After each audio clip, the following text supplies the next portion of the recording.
நீதிமன்றத்துக்கு சென்று நீதிமன்றத்தில் வென்று நீதிபதிகள் சொல்லுகிறார்கள், தமிழ்நாட்டு மக்களையோ மாநில மக்களையோ வஞ்சிக்கின்ற கவர்னர் தேவையில்லை. இந்த 10 மசோதாக்களும் இப்பதான் நிறைவேற்றப்பட்டிருக்கிறது. 10 மசோதாக்கள் ஓகே.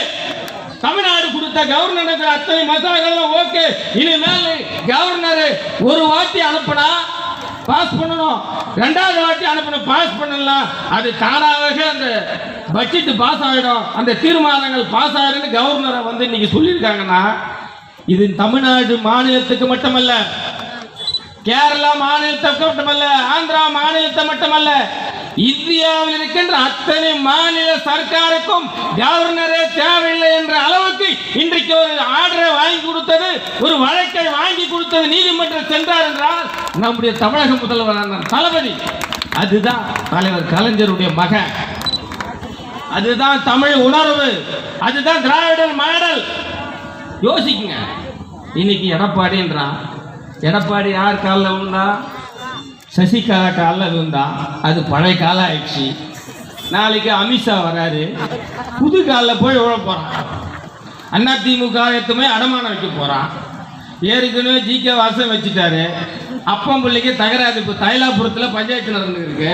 தமிழ்நாட்டினுடைய கட்சியுடைய நிலவரம் பாருங்க. நமக்கு கூட்டணி, நம்ம கட்சியை எதிர்க்கிறோம்லாம். நேற்று ஒருத்தன் வந்தான், இன்னைக்கு அஜித் படம் ஓஹோன்னு இருக்கான். அவன் படம் வந்துன்னா டில்லி எல்லாம் வந்து என்ன ஆயிடுமா, அது மாதிரி ஆயிடும். அதெல்லாம் ஒரு நடிகரெல்லாம் இந்த நாட்டை வந்து ஏய் எம்ஜிஆரை பார்த்த இழக்காது. எம்ஜிஆர் எடுத்து 65 சீட்டு 50 சீட்டுனா எதிர்கட்சியாக இருந்து உட்காந்தோம். ஆயாவெல்லாம் கட்டிப்பிடிச்சு முத்தம் கொடுப்பாரு எம்ஜிஆர். அப்படி பார்த்த ஏக்கம். உன் படம் 1 வாரம் 4 வாரம் 2 வாரம் ஓடினாலே இப்போ கஷ்டம், ஓடிபில் விட்டுறான்.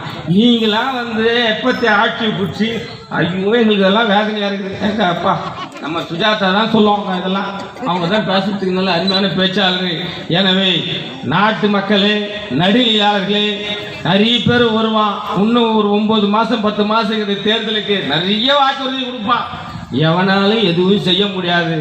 வரவெல்லாம் சும்மா துபாக்கூர்.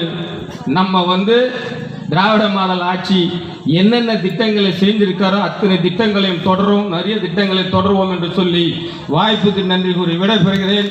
இந்த நிகழ்ச்சி நடத்துகின்ற கோமல் பாராட்டுகளும் வாழ்த்துக்களும் தெரிவிக்கின்றேன்.